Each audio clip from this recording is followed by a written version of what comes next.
착하고 충성된 직분자가 되십시오 라고 하는 제목으로 말씀드리려고 합니다. 지난 금요일이 성탄절이었지요. 성탄절은 자기 백성을 구원하시려고 예수님께서 이 땅에 오셨던 첫 번째 오셨던 사건이죠. 주님께서 그것을 첫 번째 오셨다, 초림이라고 이야기합니다.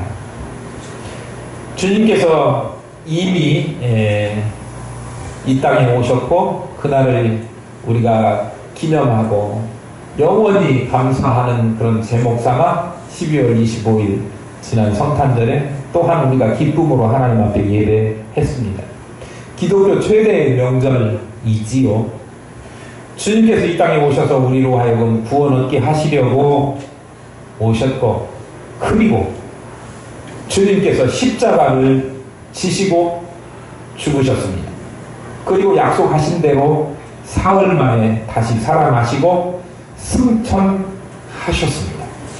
승천하시면서 우리에게 남겨주신 말이 다시 오시겠다, 그렇게 말씀하셨습니다.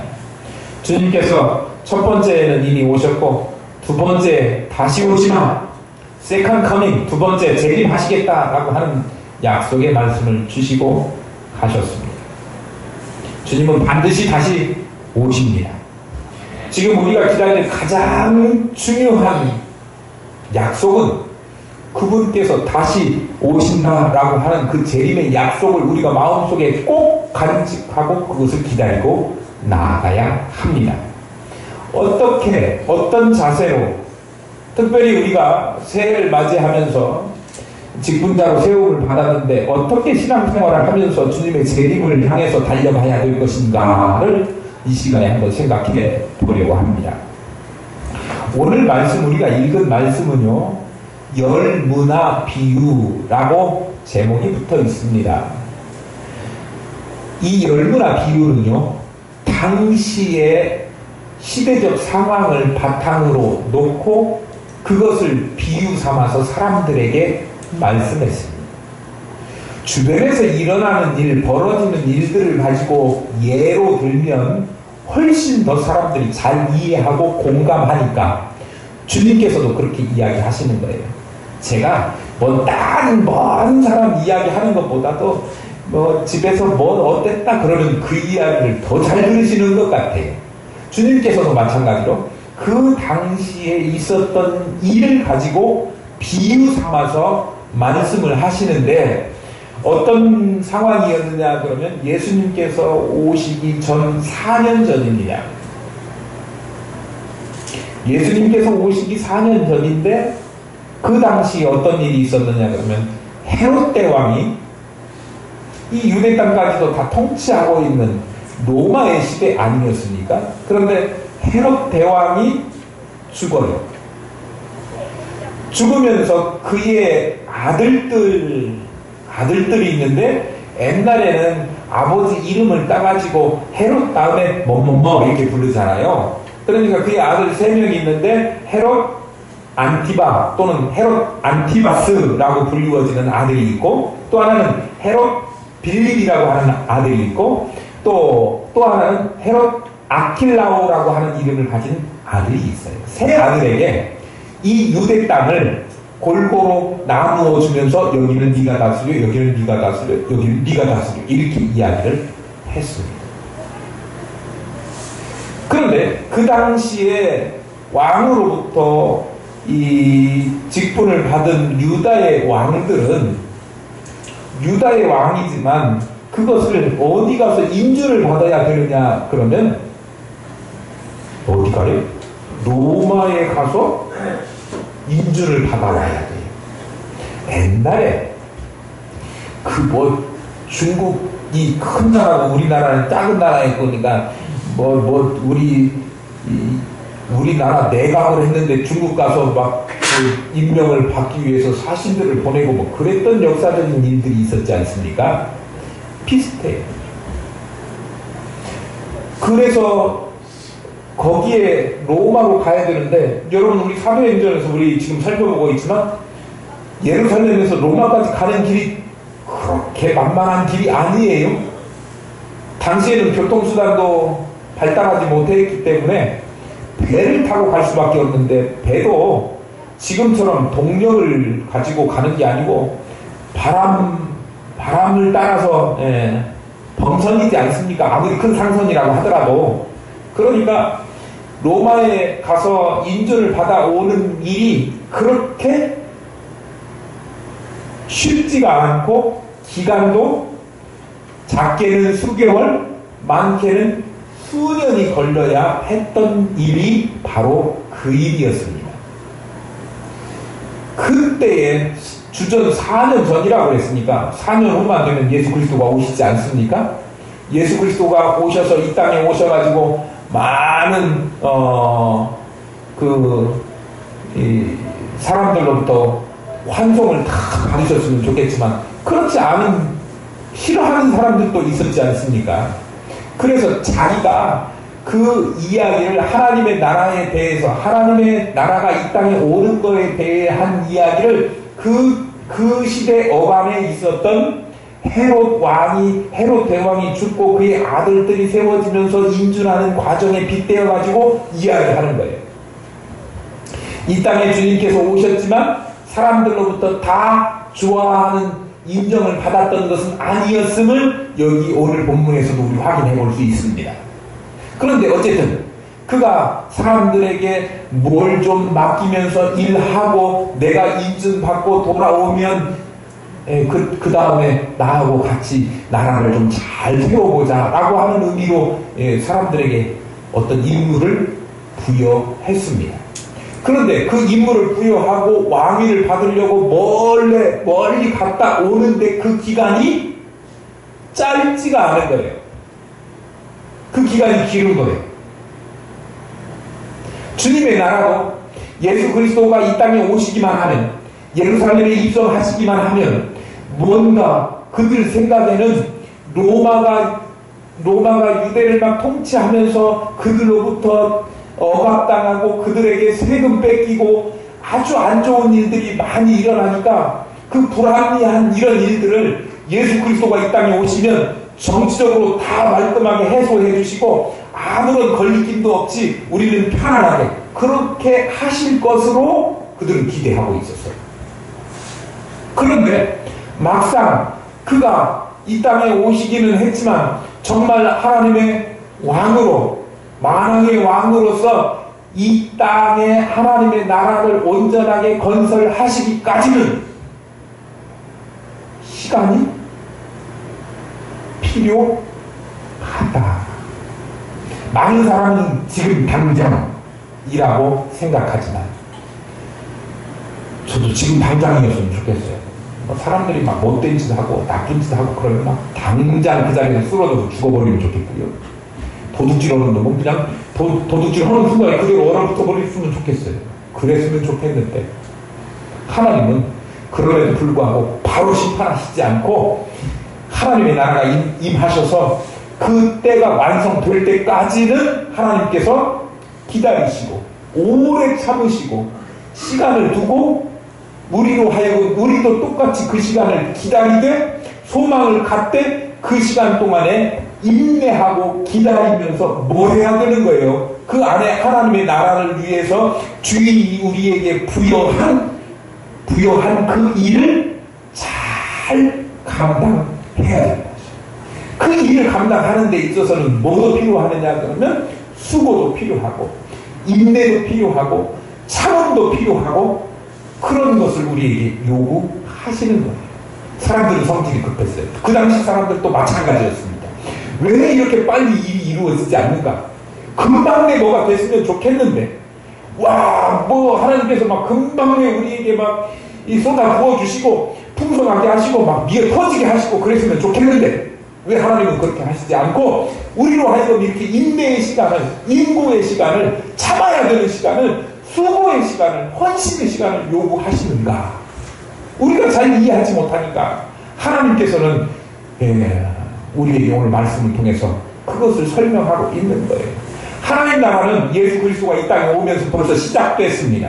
이미 시작된 하나님의 나라예요. 그가 오시면서 많은 질병들을 고치시고 이 땅에 어둠을 몰아내시고 마귀의 권세들을 내쫓으시고 그런 하나님의 나라가 이미 시작됐습니다.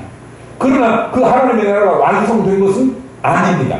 하나님의 나라가 예수 그리스도가 이 땅에 오시면서 시작되었지만 already 이미 시작된 하나님의 나라, 그러나 아직도 완성되지 않은 하나님의 나라이기 때문에 not yet이라고 이야기합니다.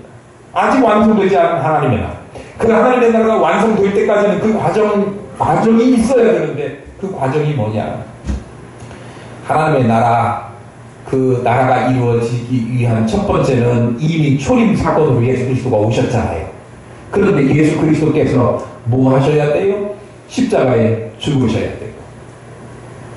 그리고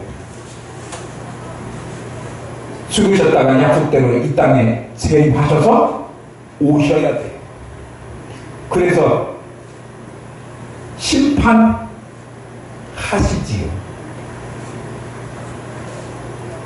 심판하셔야 되는데 심판하실 때는 언제냐? 언제 다시 주님이 오시느냐? 그러면 하나님께서 이 땅에 있는 교회가 예수 그리스도가 오셨고 또 예수 그리스도가 죽으셨고 그 예수 그리스도를 증거하기 위하여 교회가 세워지고 성령님의 사역으로 많은 사람들이 교회를 통하여 복음을 증거하게 하시고 땅끝까지 이르러서 그 복음이 증거되고 나서 하나님에게로 돌아와야 될 하나님의 택한 백성들이 완전하게 다 돌아올 때까지 그 일을 계속 해야 되는 거죠.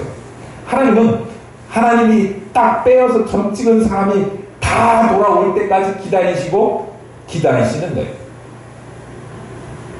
그러니까 이 땅의 참 평화, 온전하게 악한 세력은 다 물러나고 하나님의 나라가 온전하게 임하기를 원한다고 하면 우리는 주의 복음을 주님의 선택한 사람들에게 부지런히 전해가지고 예수 믿는 사람들, 믿어야 할 사람들, 구원받을 사람들에게 구원받도록 하는 일을 부지런히 감당해야 하는 것이지요. 그런 후에 나야 하나님의 나라는 온전히 완성되어 이루어질 수 있습니다. 그때가 되면 주님 재림하십니다. 그때가 언제인지는 모릅니다. 언제라도 하나님께서는 그들의 마음을 한꺼번에 돌이켜서 주께로 돌아오실 수 있게 하실지 모르는 일이에요. 우리가 생각할 때는 아이고 그러면 아직도 모르네 그렇게 생각할 수 있지만 그건 우리 생각이고요. 하나님께서 변화시키면 그들의 마음을 한꺼번에 다 돌아오게 하실 수도 있고 오늘 밤에 내일이라도 그렇게 하나님께서 하실 수 있는 거예요. 그때가 언제인지는 우리는 알지 못해요. 그러나 하나님께서는 최후에 하나님을 믿는 온전한 사람들이 하나님의 백성들이 다 돌아올 때까지 기다리시고 하나님의 나라를 온전히 완성하시는데 그때가 되면 주님께서 이 땅에 심판하러 오셔서 알곡은 쭉정이는 갈라 세우시는 거예요. 하나님의 통치와 하나님의 뜻에 순종하는 때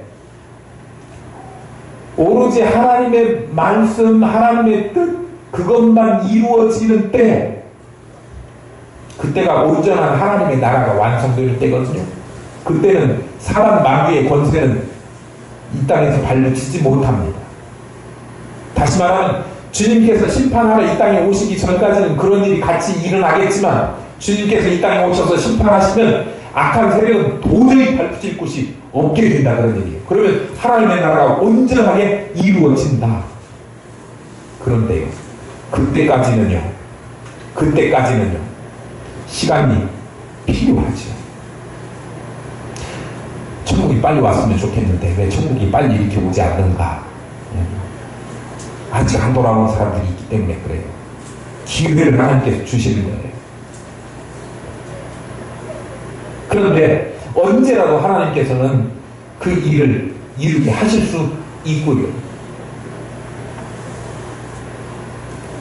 때로 우리 성도들이 하나님의 나라가 온전하게 이루어지기를 빨리 오기를 그날이 오기를 소망하겠지만 그날이 지연되고 미루어진다고 하더라도 우리가 조급한 마음을 가지지 말고 하나님 나라가 속히 임할 수 있도록 그 일을 위해서 우리가 그 기간 동안에 하나님께서 우리에게 여지를 주신 그 기간 동안에 열심으로 인내하면서 참고 헌신하고 봉사하고 충성하는 일을 해야 됩니다. 오늘 2021년 직분자로 우리를 부르셨습니다. 2021년 한 해를 달려가야 되는데 하나님의 일을 감당하면서 그런 관점에서 주님께서 다시 오시겠다라고 하는 그 약속된 시간까지 우리에게 맡겨주신 일을 위해서 정말 한순간도 늦추지 말고 또 미루지 말고 열심으로 주의 일을 감당하는 그런 사람들이 되어야 되는 것이에요. 우리가 선한 일을 열심히 하고 봉사를 열심히 하고 교회에서 전도도 열심히 했는데 구제도 했는데 그런데 그 열매들이 막 금방 안 열린다고 해서 너무 조급해할 필요가 없습니다. 하나님의 때가 되면 반드시 그 열매를 거두게 하시는 거예요. 그 열매가 맺히려면 시간이 필요한 거예요. 인내하고 기다려야 되는 거예요. 꾸준히 인내로 전도하고 이웃에게 선을 행하고 그래야 하나님 나라의 열매가 나타나게 되는 것입니다. 결론적으로 하나님의 나라는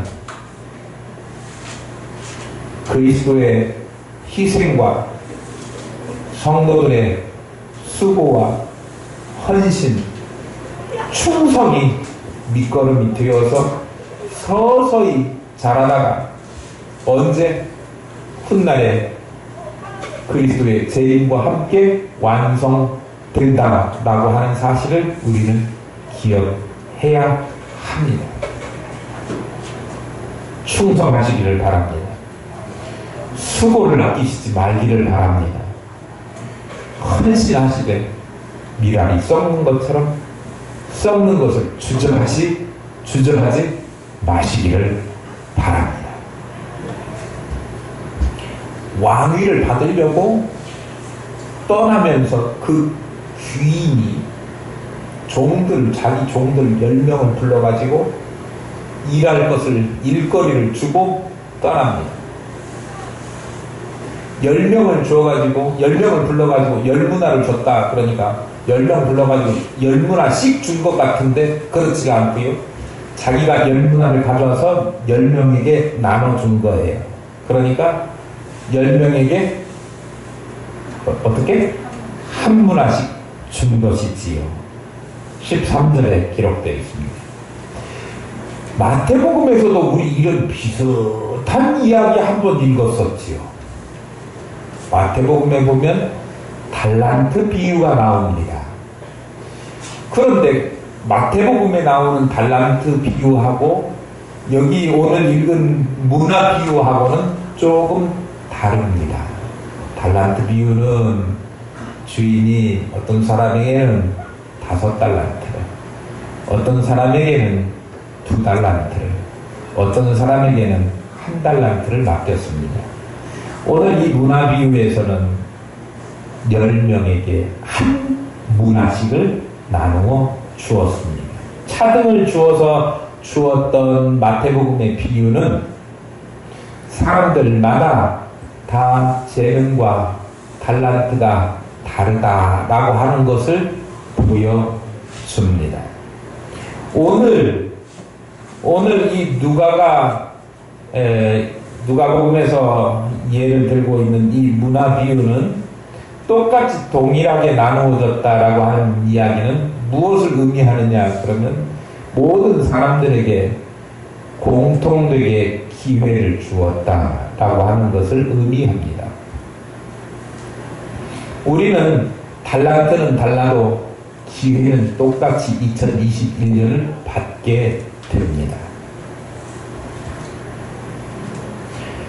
당시에 이 누가가 한 문화씩을 주었다, 귀인이 종들에게 주었다 그렇게 기록하고 있는데 이거 화폐 단위 아닙니까?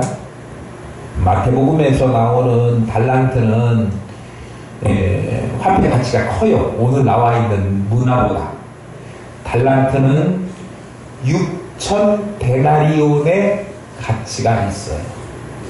한 데나리온은 한 사람이 하루 일해가지고 장정이 일해가지고 받을 수 있는 그날의 일당 정도가 그만큼이에요. 그러니까 6천 데나리온이면 굉장히 많은 그 가치를 가지고 있죠. 문화는요 좀 작아요. 100 데나리온이 한 문화예요. 그러면 달란트에 비해서 문화는 60분의 1 가치예요. 60분의 1이니까 애게 그렇지만 한 데나리온이 뭐라고 그랬어요? 하루 일당이라고 그랬습니까? 100 데나리온이 6천 데나리온이 한 달란트고 또 거기에 비해서 이 한 문화는 100 데나리온의 가치가 있으니까 100일 동안 장정이 쓰고 일하고 안 쓰고 모은 돈이 그만큼인 거예요. 꽤 큰 돈이죠. 어쨌든 화폐 가치는 좀 차이가 있기는 하지만 골고루 그것을 나누어 주었습니다. 귀인이 왕위를 받아가지고 왔습니다. 15절입니다. 떠나기 전에 종들에게 맡겼던 그 문화를 확인해 봅니다. 그랬더니 한 문화를 받았던 어떤 첫 번째 온 종이 10문화를 만들었습니다. 그렇게 가지고 왔습니다. 두 번째 온 사람은 한 문화를 가지고 5문화를 남겼습니다. 한 문화를 가지고 10문화를 만들어 온 첫 번째 온 사람에게는 네가 10고을 정도를 다스릴 수 있는 그런 권세를 너에게 주겠다. 다시 말하면 10고을을 맡긴 거예요. 10고을이면 9천장 정도 되나요? 얼마나 되나요? 그리고요 5문화를 남긴 그에게는 5고을을 다스릴 수 있도록 그렇게 권세를 주었습니다. 그러니까 주인이 돌아와서 확인을 해가지고 그들이 충성한 분량대로 그들에게 상급을 준 것입니다. 우리도 주님께서 우리에게 직분을 맡기시고 뭔가 일거리를 맡기시고 회개할 때, 청산할 때, 계산할 때, 연말정산할 때, 아니 일생을 정리할 때 주님께서 우리에게 주시는 상급도 그와 같을 것이다. 저는 생각합니다. 성경에 보면은요, 마태복음 16장 28절에 보면 인자가 아버지의 영광으로 그 천사들과 함께 오리니 그때에 각 사람의 행한 대로 갚으리라. 그렇게 말씀합니다. 사도 바울도 고린도전서 3장 8절에 각각 자기의 일하는 대로 자기의 상을 받으리라. 성경은 제가 항상 말씀하지만 뭐예요? 심은 대로 거두는 거죠. 안 심었는데 거두면 그거는 공의로운 것이 아니죠. 하나님은 공의로우신 하나님이시지요. 하나님은 성도들이 행한 대로 보응하시겠다 약속하셨고 정말로 우리가 열심으로 충성한 만큼 하늘나라에서 그렇게 상을 주시리라고 믿습니다. 나는 여러분들이 하늘나라에서 상을 크게 받기를 소망합니다.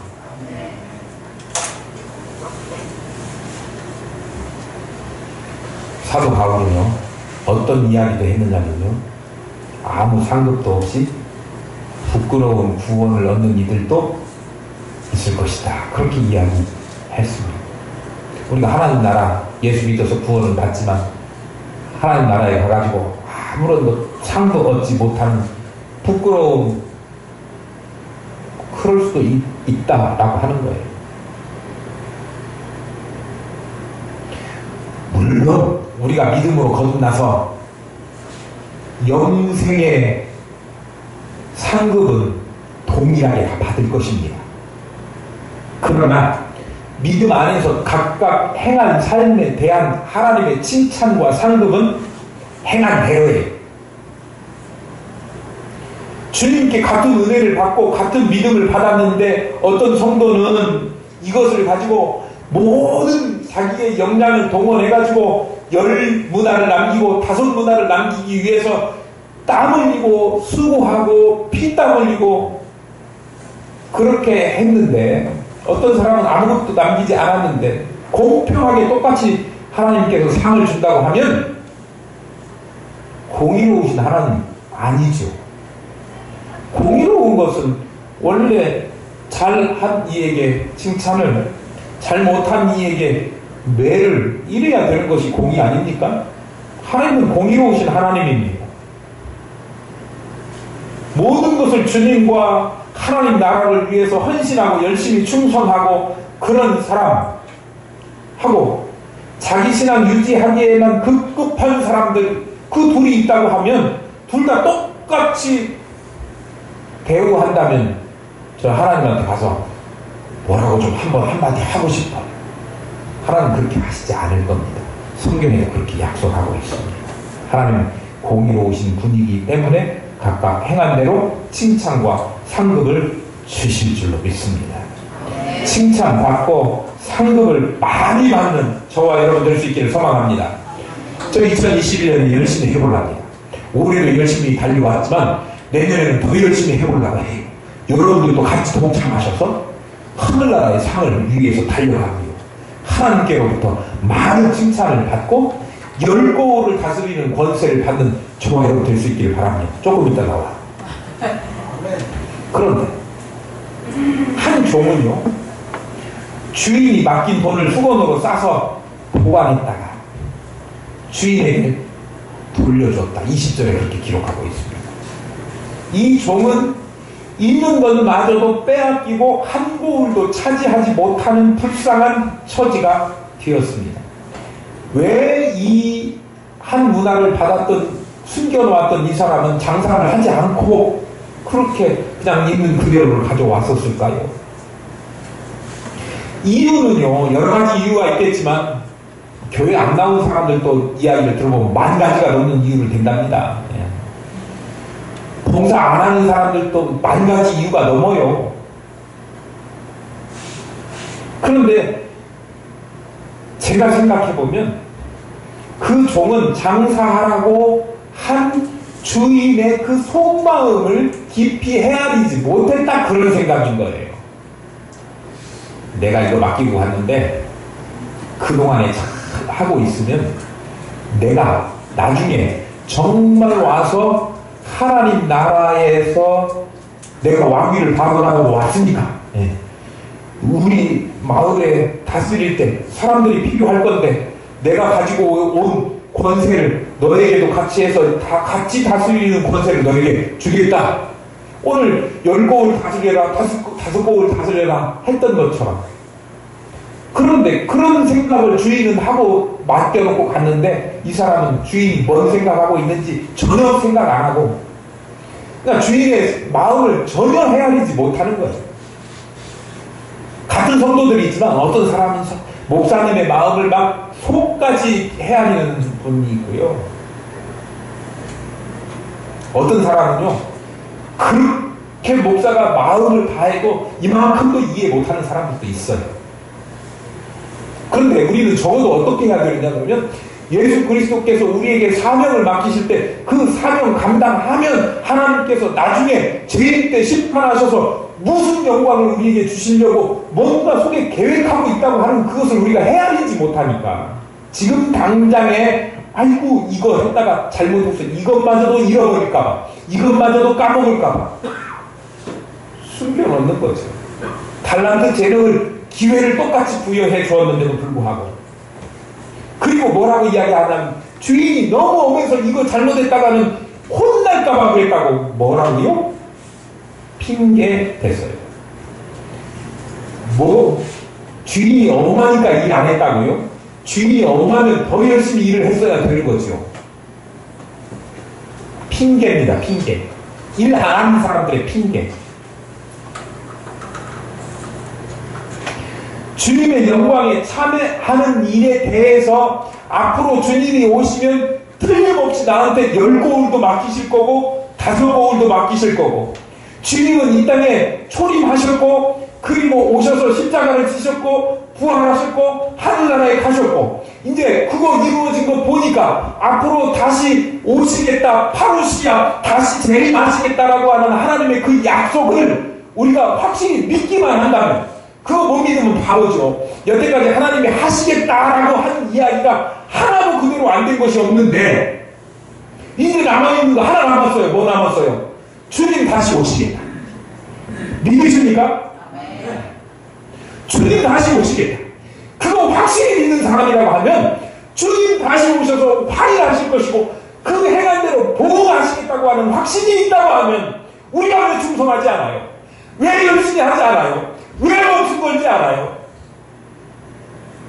나는 내년에부터, 아니 오늘부터라고, 지금까지도 열심히 달려왔다고 그렇게 하지만 그래도 지내려고 보니까 한 건 너무 없고 하나님 앞에 내려올 것 너무 없어서 내년부터는 목숨 걸고 다리가 떨어져서 전도하는 일을 쉬지 않을 것이고 하나님의 일을 감당하는 일을 열심히 감당할 거로 여러분 앞에 이야기하는 거예요.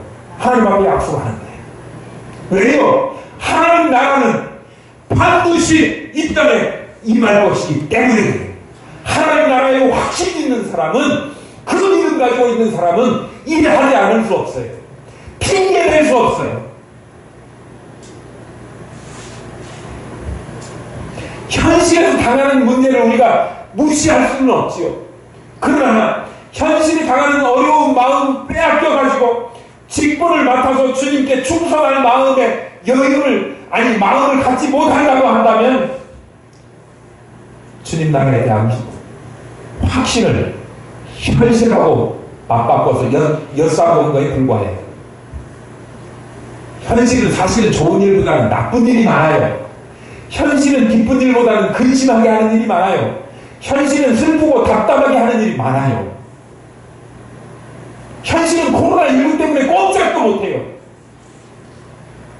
그런데요, 아무리 재앙이 많고 바람이 불어도 오히려 바람 부니까, 풍랑이 일어나니까, 유라굴 광풍이 일어나니까 그 마음속에서 품었던 복음 전도의 열망, 로마로 가서 주의 복음을 전하겠다, 땅 끝까지 그 일을 멈추지 않고 가겠다 라고 했던 그 속마음을 품었던 그 바울의 마음을 하나님 아시고 광풍이지만 더 빨리 그 풍랑 일에서 로마에 가서 복음을 전하게 하셨던 것입니다.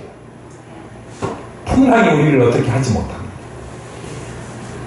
마귀의 노략질이 우리를 어떻게 하지 못합니다.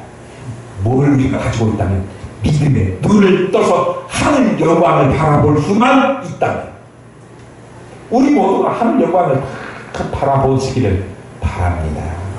네. 지금 가난해도 최선을 다해서 내가 가진 것을 하나님 앞에 드릴 수 있는 그런 사람이 될 수 있고요. 곤란한 문제가 닥쳐도 낙심치 않고 소망으로 충성할 수 있습니다.